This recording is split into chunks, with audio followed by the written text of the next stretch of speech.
All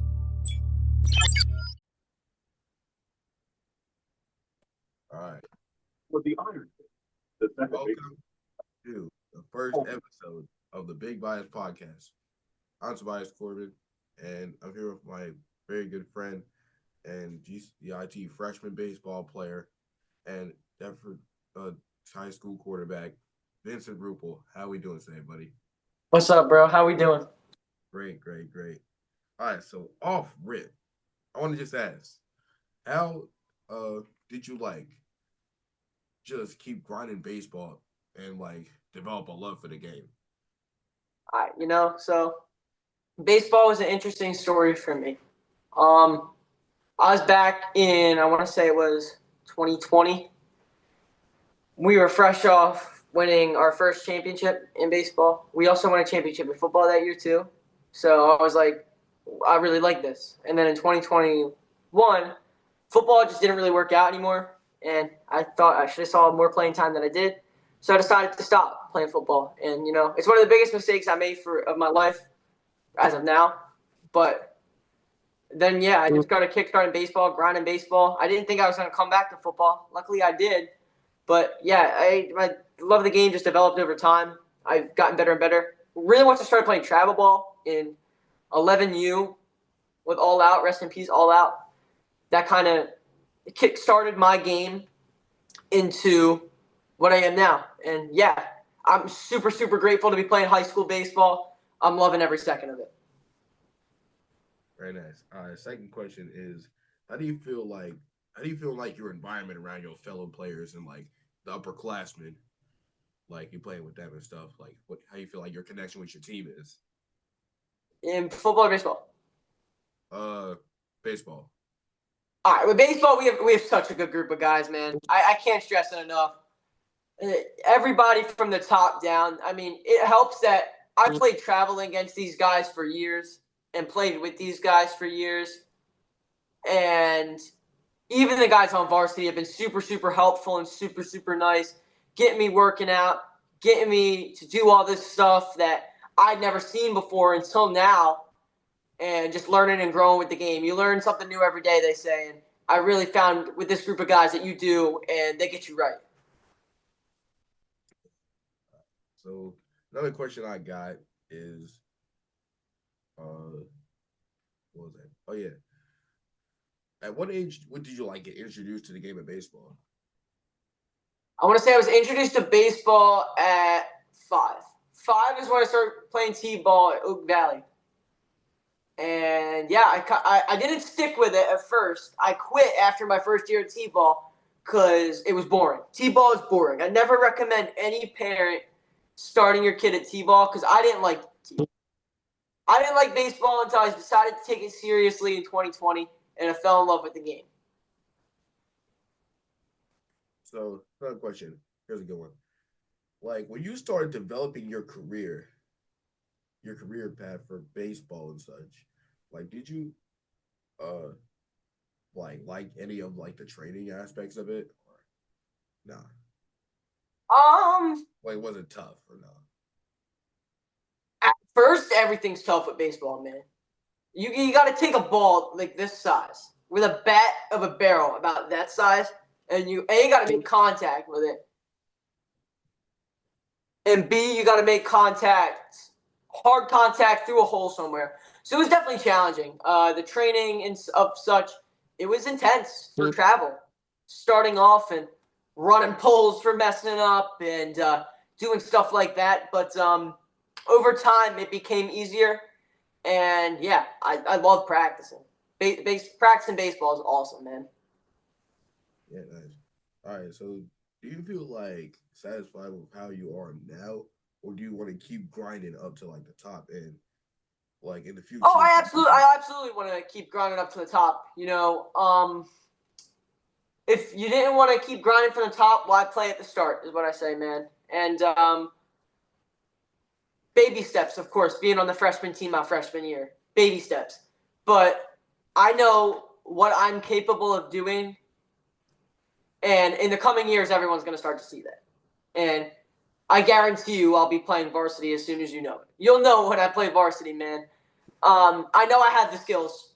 I haven't put it together yet, but I know I have the skills, and of course I'm going to keep working because that's the best thing you can do, man. Yeah, very well said. All right, now for some a few football questions, if you don't mind. All right, so first one, I just asked you this for baseball. Like, how do you think your relationship with your team is? Like, mostly upperclassmen wise, but all the players and coaches in general. Again, it's just a really good group of guys, man. Landis, shout out Landis. I love you. You're a great coach, man. And Landis gets you right. He's a great coach. He's one of the best I've had. Just his knowledge of the game is on another level, in my opinion. His playbook, his scheming, his blocking schemes, they're all awesome. We weren't able to put it together last season. And I know we're able to put it together. I know we have a great group of guys that come in, they work day in, day out. They're very nice to the freshmen. They want to see us develop. The upperclassmen taking me under their wing, really, and getting me right, getting me back into football shape after having not played in years. Again, it's a great group of guys. And especially this senior class now, it's going to be tough when they leave, man. It's going to be really tough. I have known these dudes since I was 5. And I don't know. A lot of these dudes have been my best friends since I'm 5 years old, man. So I love them. They're a great group of guys. Everybody at Deptford football is so unbelievably amazing. And it's one of the best programs that just needs to put it together. Yeah. All right. Another question. What made you want to start QBing? Because you are a freshman quarterback, JV quarterback as well. Like, okay, so the inspiration of wanting to start quarterbacking was simply that I wasn't playing in midgets. I wasn't playing a position that I liked, and like I knew I could be a great quarterback. It just dawned on me that that was my spot. That's what I knew how to do. That's what I liked. Huh? So it was like a last resort kind of. Yeah, I mean it was just like that's what I liked doing. I liked being able to throw the ball and have something to do with the ball every play because I was originally a lineman. When I first started playing, I was a lineman. But it's just the fact that I liked the ball, man. I liked playing. I liked running the ball. I liked throwing the ball. Me having the ball and just being able to do action every play. That's really what brought me to being a quarterback. And just like, of course, winning that championship, that team you were a part of. Just winning, man. Being able to win. I'm a winner. I know I'm a winner. That's what I've been put on this earth to do. I've been put on this earth to win, and winning is all I know as a quarterback. So last year I faced a little bit of adversity, not winning, but a lot's going to change this year. I can tell you a lot's going to change because I'm a winner. That's what I do. I win. Yeah. All right. I got a question. Like when you're a quarterback, you're commanding the front line, everyone on the field. Like, how do you feel in that position? You like feel confident in yourself. Right. If you asked me this question a year ago, coming into the team, I would honestly say I have no control at all. But as the season went on, and these dudes started respecting my skill and what I'm able to do, especially coming in as a freshman and doing what I did, trust grew. I have so much trust and belief from my teammates now. I feel like I can say something, even as being a younger guy, I can say something and it's going to click with my team. My team's going to understand that and be able to take that and interpret it as me being a leader. And they respect me as a leader. So, I don't know. I just feel like I'm better now that I'm into it more and I'm able to understand the offense and understand the game more. It's my game to lose. Yeah, that's great, man. So another question, uh, like, do you think you could be in a way better position than you are in football, like football wise? Like, what do you mean? Like, do you think you could be like a way better quarterback? Absolutely. Yeah. I need my arm is. I'm gonna be the first to admit it. It's a problem. I don't throw far enough, but that's what work is for. That's what putting the time and effort in is. Again, I wouldn't be where I am if I didn't work. I would have gotten cut. Landis would have told me to go home, but he believed in me. belief from my teammates, belief from my coaches. You get a little bit of chance, and you got to prove your point. I proved my point last year. I got my belief from my coaches, belief from my teammates, and that's why I'm here. Of course, there's always room for improvement. In everything you do, there's room for improvement. And you'll see that, especially coming this season. Circle back, maybe have me on next year after this season, and we'll see how much I improved. We'll see how the arm has gotten better. We'll see the touchdown passes and touchdown stats increase and blossom and all that stuff. Like, it's just a room for improvement, and I'm willing to put in that work to improve. Yeah, I'm willing to do the same. Like, I feel like I could have been like a lot better as a center and as like a defensive lineman as well. Like, defense is where I thrive. I was like gold on defense. But like I just gotta keep working on like offense wise and defense wise and like start like powering through people this year, and keep getting better and better with training and like become a more coachable player. Like that's all. Being coachable is huge, bro. Yeah, you have no idea how huge being coachable is. Trust me, I know. My brother is a great example of someone that's not coachable or wasn't coachable until this year in high school. And his game has blossomed so much from being coachable. You just have to be able to listen and interpret, man. And it's a big part of the game. It's a huge part of the game, dude. You have no idea how big being coachable is and how much you can grow in the game just from learning from someone else, learning from a coach, interpreting something differently.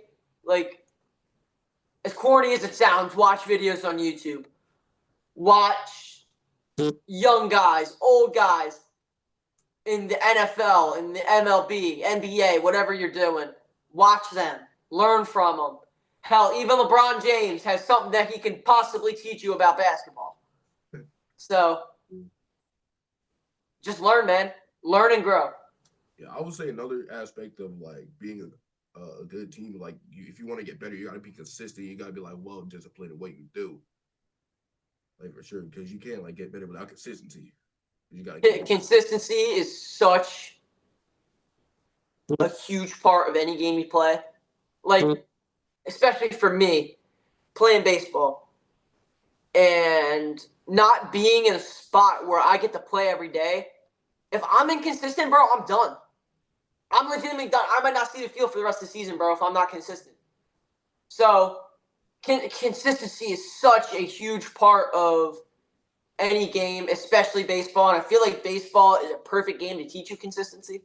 Because if you don't drop that bunt in that spot, if you don't consistently throw friggin' strikes as a pitcher, you're not going to succeed in the game of baseball, man. You're just not. It's such a hard game to play. And usually the harder the sport, the more consistent you have to be. I would say football, you have to be like real consistent in what you do, or else you'll like lose all your speed and muscle you built over like the past week or so.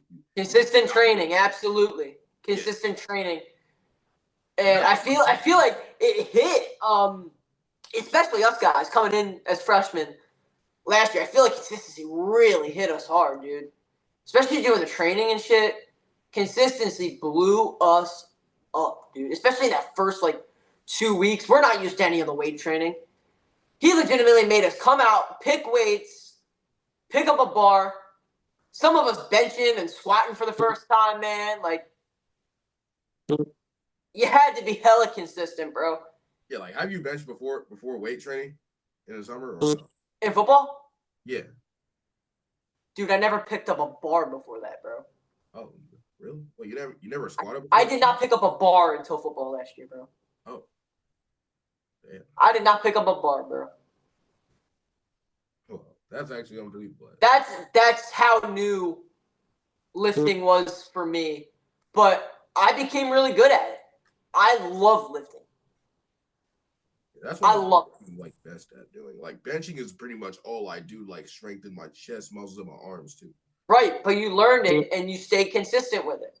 You didn't stop after you're like, oh, football's over. You didn't stop. And that's teaching you consistency right there. Just knowing what the game is teaching you just from the baby stuff you do, from just lifting every day and stuff. the game teaches you so much how to be a good player, how to be consistent. It's really good at teaching you that in different ways.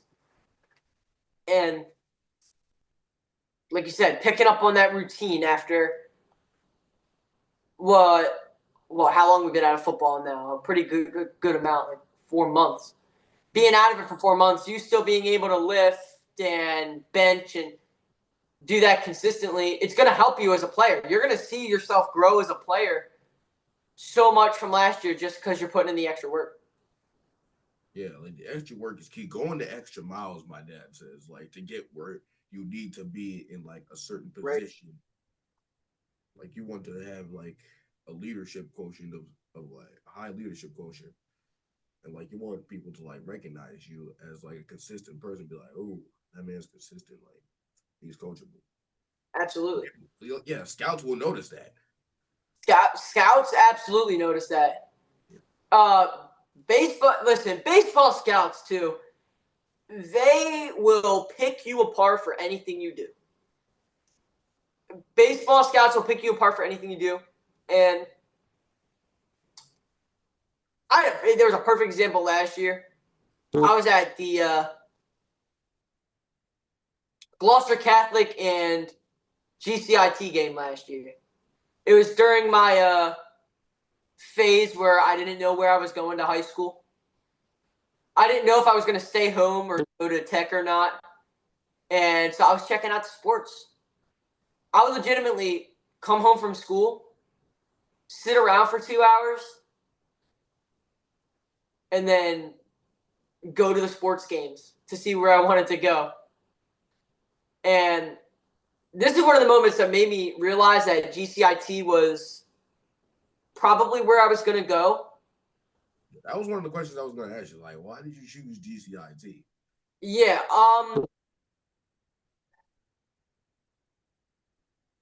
I'm sorry, teachers, you're not going to like this answer. It's sports, man. It sounds so dumb for it being a tech school. It was sports. It was sports.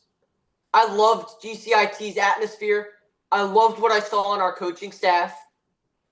The varsity team was so electric last year, and them being able to push to NJTAC was so awesome.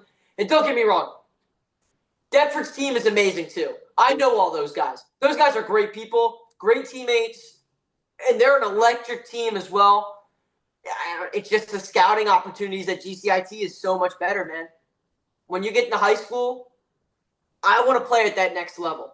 Aaron Watson, our center from varsity football, asked me this great question yesterday. Do you really want to go to college? I said, absolutely.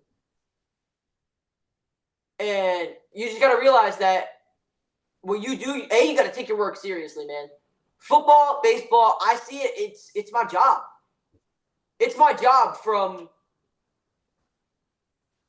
2:27 till 5:30. That's your job for the day. Get better. That's your job and that's your goal. And I saw that I could perform my job better at GCIT.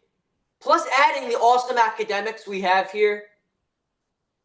All the awesome academics and programs that are offered at Tech are top notch. And I just really thought that Tech was the fit. I really thought it was the fit. And here we are. Yeah. Speaking of scouts, I got another question for you.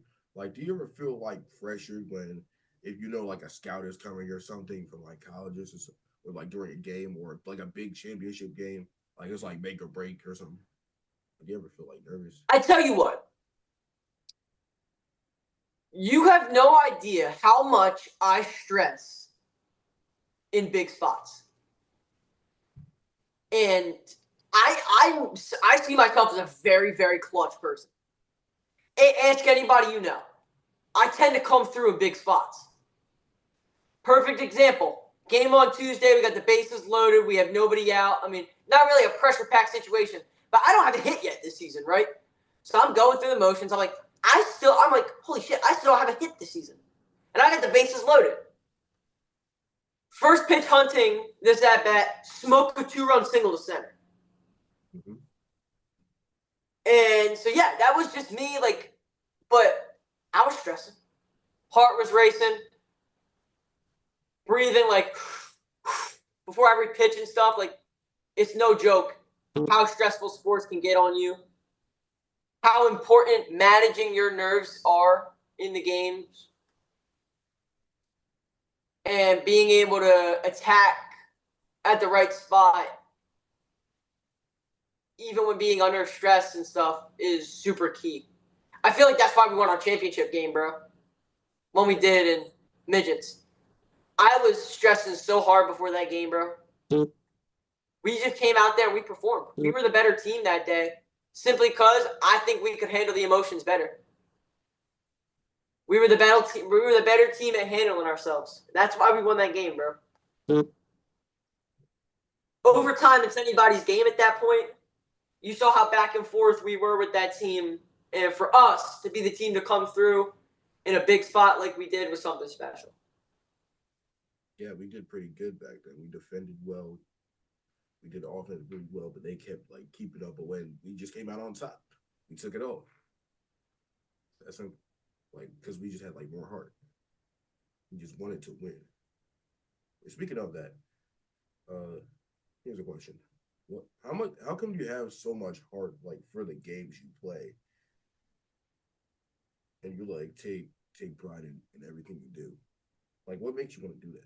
Like, be that way? It's simply because I feel in every sport that I've played, there's always something to nitpick with me. Every coach, everything I've done, someone has always had a nitpick, right? Mm-hmm. So at that point, I'm sorry for your language. I know it's going to be there. I'm like, fuck them, dude.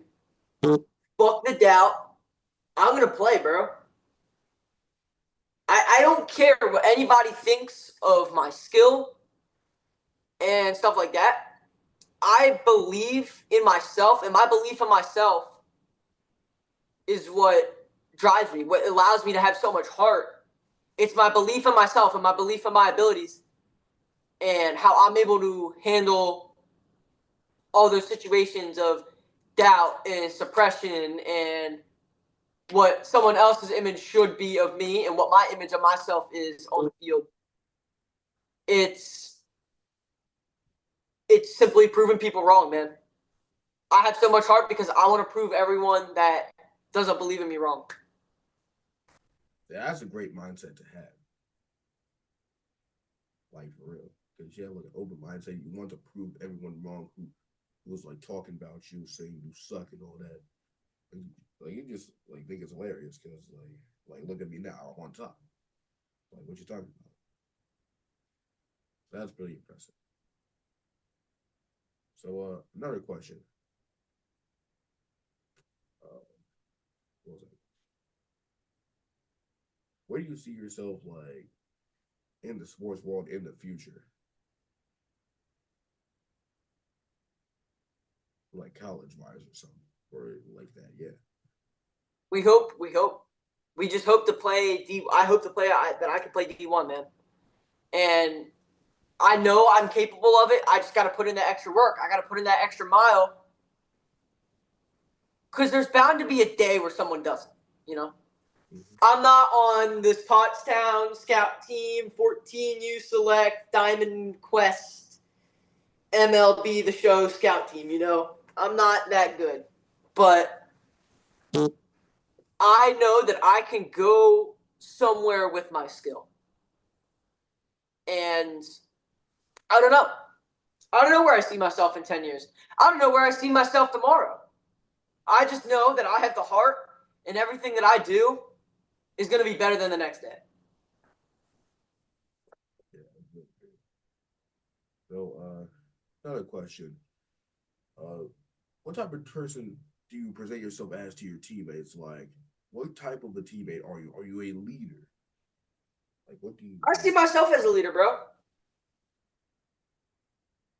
I see myself as a leader. I see myself as being able to command any team that I'm a part of, bro.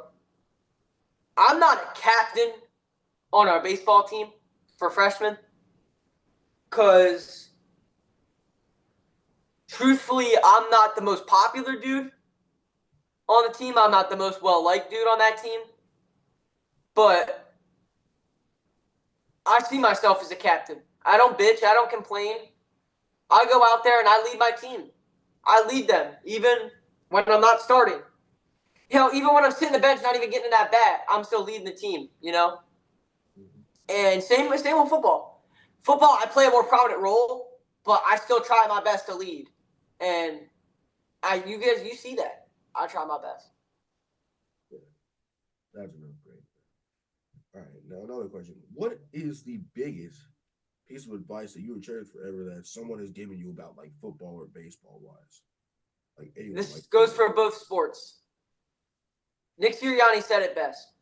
You can't be great without the greatness of others, bro. You have no idea in a game like football, a team sport like football, how much you have to rely on other people. As a quarterback, I got to rely on my receivers knowing their routes, my running backs knowing where they're going with a fake or with a handoff, my linemen to block and do all that stuff, my coaches on knowing what plays to run in the right spot. I got to rely on myself to be able to make a play. Baseball, I got to be able to rely on the other 8 guys to make plays when I physically can't make a play when the ball's not hit to me. I got to rely on the other 8 guys to produce in the lineup so when I can come up, I can also produce with them. A team can't be great without the greatness of others. And I think even more, you learn that now in team sports, being out there. You can't be great without the greatness of others. That's a real big takeaway. That makes sense. And I want to touch on that a little. Like, you can't be like the only one on the field that wants to win a game, and all your other teams are like, yeah, fuck this. I don't want to do this. Like, you both have to put in 100%. You all have to put in 100% effort if you want to win a game. Like, if it's a team sport, y'all got to work together collectively, and we got to be on the same page and stuff. And like, put in 100% effort every play. Yeah, Absolutely. No, I totally agree. yeah. Uh, I don't think I got any more questions. Is there anything you want to say to the people, Vince? Be good people. Be good people. Yeah, And yeah. Tobias, I want to thank you for having me on, being the first or second guest, pending whenever you can get this out there. I want to thank you for having me on. It was a privilege. It was fun. Fun little interview to do. And go Spartans and roll Cheetahs. Yeah. Thank you so much, Vince, for being on here. And this wraps up the first episode of the Big Bias Podcast. Please like, subscribe, and share with your friends. And my boy Vinny's socials will be linked in the description, if you don't mind, Vince. That's totally cool with me, bro. All right. Well, yeah, this wraps up our podcast. Thank you all for watching. Yeah.